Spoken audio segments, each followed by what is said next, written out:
¿Cómo están? Episodio número 17 del método.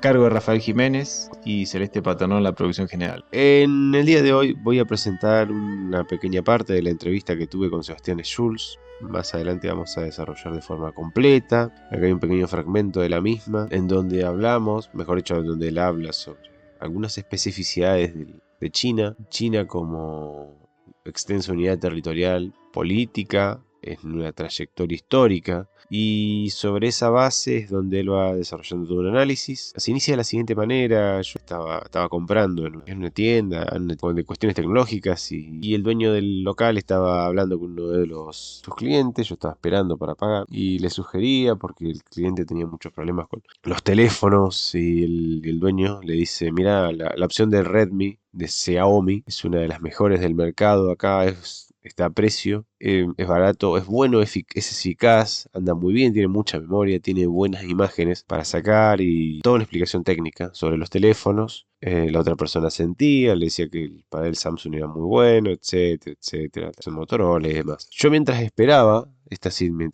esto, me preguntaba, que es lo que uno debe expresarse siempre preguntas: ¿cómo llegamos a esto? No en términos negativos, sino en una manera de pregunta. ¿Cómo llegamos a un punto en donde en un pueblo del interior de la Argentina, en lo que sería la periferia de la periferia, no sé quién acuñó ese término, pero es maravilloso, se esté discutiendo que la tecnología más adecuada de usarse sea oriental antes que anglosajona? ¿En qué momento de la historia, si bien esto es algo ahora obvio, en qué momento de la historia moderna el modelo económico chino, sobre todo las transnacionales chinas actuales, empezaron a superar ampliamente a sus pares norteamericanas, británicas, alemanas, francesas y japonesas? ¿En qué momento pasó esto? De esa pregunta va a surgir un gran diálogo, y nosotros vamos a tomar una parte y lo vamos a compartir con ustedes, en donde uno se pregunta: China, primero un país que es una civilización milenaria, una civilización que tiene más de 4000 años, que es un mercado preexistente al europeo. De hecho, Europa era una periferia era una periferia cuando China estaba en todo su apogeo. La historia europea occidental, o la historia occidental contemporánea,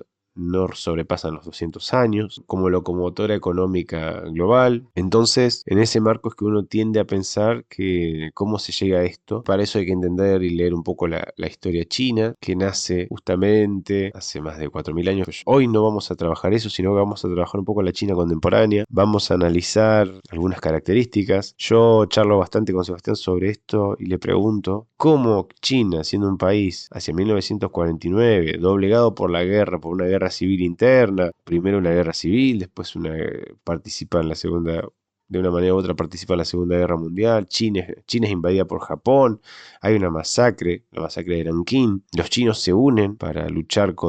los chinos nacionalistas y comunistas se unen para luchar contra los japoneses, los expulsan. En 1949, Mao Zedong lleva adelante la revolución comunista en China, que triunfa, y eso permite que los aliados occidentales, los nacionalistas, se exilien en Formosa, y a partir de ahí se crean las bases políticas y legislativas para un desarrollo económico en el largo plazo. Se llevan adelante una serie de reformas junto a Zhou Enlai, quien fue miembro del Partido Comunista, quien fue arrestado en la década del 20 por sus actividades políticas, quien va a ser el artífice de lo que se va a conocer como las 4 modernizaciones de China, en la siguiente fase, que es la fase cuando muere Mao, que hay una gran rosca interna, como siempre pasa en todas las transiciones políticas. De esa gran rosca interna va a surgir el hombre, quien es Deng Xiaoping. Deng Xiaoping aunque sin ningún cargo político, va a hacerse cargo espiritualmente de la nación China en términos políticos, y va a llevar adelante todo el proceso de modernización sobre la base económica y social que deja Mao, que lleva adelante una serie de reformas políticas, económicas y sociales, por supuesto. Va a permitir el crecimiento económico, que primero va a ser muy con pobres recursos, pero hacia la década del 70, después de su muerte, sobre todo después de 1978, Deng Xiaoping va a llevar adelante las grandes reformas, que estas 4 modernizaciones van a estar en un marco histórico en donde, previamente a esto, China se va a abrir hacia el mundo exterior, va a tener un acercamiento con Estados Unidos en 1972, esa gran reunión que tiene Nixon con Mao, porque los chinos entienden la inevitable necesidad de vincularse con el mundo occidental. Hacia la década del 60, China no tenía relaciones con otros países del mundo occidental. No se ha establecido ningún tipo de relación, pero hacia 1972, en un marco histórico internacional, coincidentemente con la multinacionalización de la economía internacional, debido a lo que ocurre en 1973, que es el punto, quizá, el punto de ruptura, en donde producir en el mundo occidental es muy caro, los chinos entienden, o comprenden más bien, que hay una enorme posibilidad para China, para colocar o que empresas extranjeras inviertan en su país, y eso permite un desarrollo económico sostenido. Y sobre ese marco es donde Deng Xiaoping lleva adelante las reformas que propone Zhou Enlai, que Zhou Enlai lo propone en la década del 50, pero lo lleva adelante recién en la década del 70, en otro contexto histórico que también es geopolítico. De esa serie de reformas se va a llevar adelante lo que se conocen como las zonas de desarrollo próximo, lo que se conoce como las zonas económicas especiales de desarrollo próximo. Creo que eso estoy confundiendo de disciplina. Las zonas económicas especiales, en donde va a haber una combinación de inversión de capital extranjero, de empresas extranjeras con empresas chinas, permitiendo, obviamente, que en ese marco haya una exención fiscal, haya ciertas prebendas estatales, por llamarlo de alguna manera, que faciliten la inversión y la expansión hacia afuera. No quiero avanzar más, ya esto lo vamos a charlar en profundidad, pero quiero dejarlos con Sebastián algunas cosas que dijo que para mí fueron tan interesantes.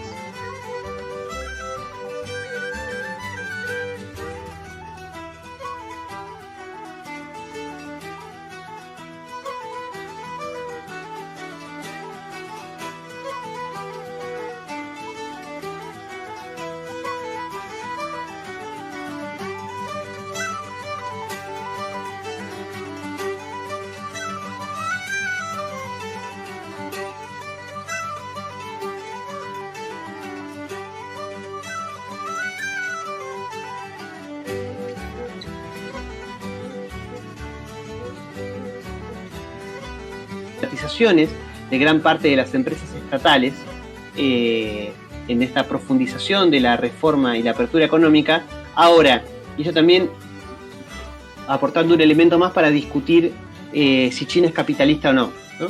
Hay algunas cuestiones que no se tocan, digamos. Hay algunos sectores que el Estado y el partido consideran estratégicos y que no están sujetos a privatización. Entre ellos las finanzas, la banca, las telecomunicaciones, el comercio exterior, la tierra, son públicas. Digamos, eso no está sujeto a privatización. Entonces, como el Estado maneja las finanzas, no hay autonomía del Banco Central, ¿no? Ni independencia del Banco Central para tener una política monetaria y financiera independiente de la política del Ejecutivo. Es el Ejecutivo el que define la política monetaria. Eso le permite a China tener mucho más control sobre este tipo de sacudones financieros. Pasó en el 97 y después volvió a pasar en la crisis financiera de 2008, en donde la economía de China salió mucho mejor parada, digamos, pudo tener una reacción mucho más rápida y mucho más controlada para evitar los efectos de las crisis económicas, digamos, lo mismo con la crisis de las .com, digamos, las distintas crisis más o menos cíclicas, como queramos llamarle, más cíclicas, más estructurales del capitalismo, ¿no? China salió mucho mejor parada en ese sentido, incluso con casos recientes, no solo la pandemia de COVID-19, donde China fue la única de las grandes economías que creció, sino después con lo que fue mucho más recientemente el caso de se me fue el nombre, ¿no? La inmobiliaria, Evergrande. Sí, y todo lo que fue la burbuja especulativa en el sector inmobiliario, ¿no? Donde el gobierno, el Estado, reaccionó mucho más rápido para contener y absorber esa burbuja y que eso no tenga impactos en la economía. Bien. Muchísima información. Mucha información. No, de hecho, una cuestión que también es interesante, digo, volviendo a la reforma y la apertura, que esto lo explica Arrighi en Adam Smith en Pekín de forma brillante, él y muchos otros autores que investigan sobre cómo se dio este proceso de China. En Occidente tendemos a explicar el crecimiento de, digamos, las tasas chinas de crecimiento de la década de los 80, los 90, principios del 2000, a partir de lo que es la apertura económica, ¿no? Y la erradicación de empresas transnacionales que dinamizaron la economía, ocuparon la mano de obra, multiplicaron la producción industrial, es cierto, desarrollaron un modelo basado en la exportación, que si bien hoy está cambiando, caracterizó la economía china en los 80, los 90 y principios de los 2000. Ahora, las políticas de apertura económica explican un 30% de lo que es el crecimiento de la economía china. Claro. Digamos, el 70% por lo menos, quizás un poco menos, pero a lo que voy es que gran parte, la mayor parte de lo que es el crecimiento de la economía china se explican a partir no de las políticas de apertura, sino de las políticas de reforma, ¿no? Y cuando hablamos de las políticas de reforma, hay una forma que adquirió la economía china, o por lo menos una categoría importante, que son lo que se conoció como las empresas de campo y ciudad, o las empresas municipales y aldeanas.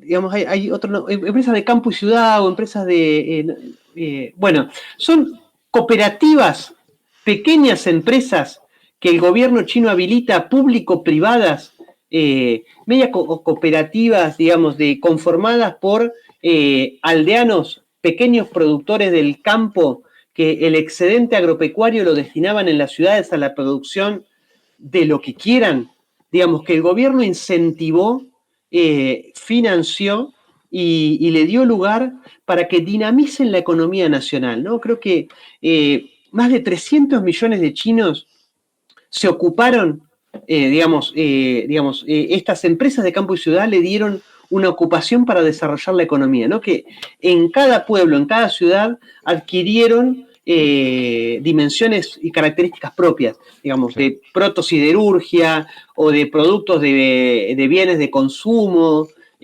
productos de agregado de valor de productos agrícolas, digamos, esas empresas de campo y ciudad, que fue una categoría que el gobierno chino creó para promover el empleo urbano, sobre todo en las ciudades que quedaban por fuera de las zonas económicas y especiales, fueron centrales para el proceso de crecimiento y de expansión de China, ¿no? Muchas de estas empresas de campo y ciudad, municipales y aldeanas, después se convirtieron en pequeñas y medianas empresas, que hoy son parte central de la economía china. Entonces, yo creo que también la reforma de la propiedad de las empresas estatales, digamos, convertidas en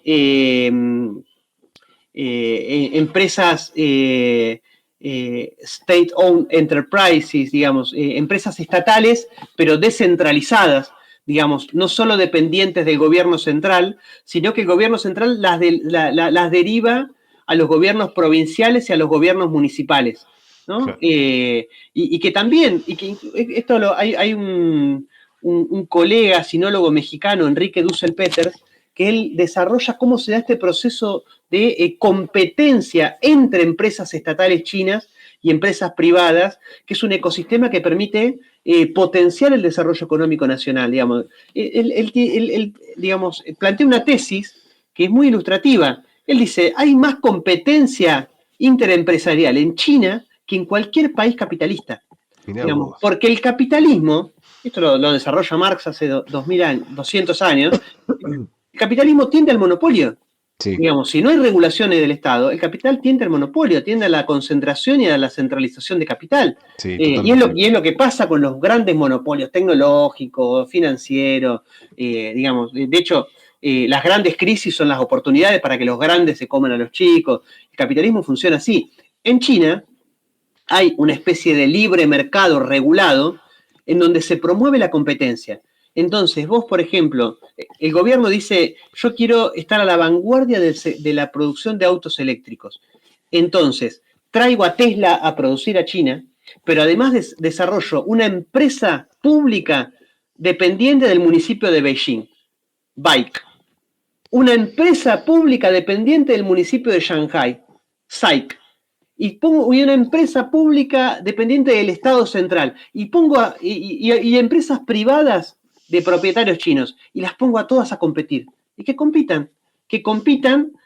O sea, no permito que ninguna se coma a la otra. Digamos, desarrollo las condiciones de mercado para que no haya concentración ni centralización. Y las pongo a competir unas con otras. Y eso es parte de la forma en la que China va posicionando a esas empresas. Lo mismo, por ejemplo, con la fabricación de celulares.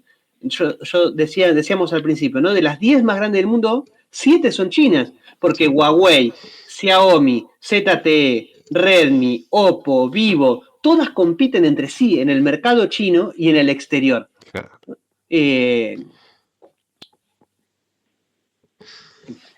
Fascinante, Seba. La verdad que muchísima información y hay mucho más para seguir cortando inclusive. Te agradezco un montón todo lo que nos diste esta noche, que es maravilloso.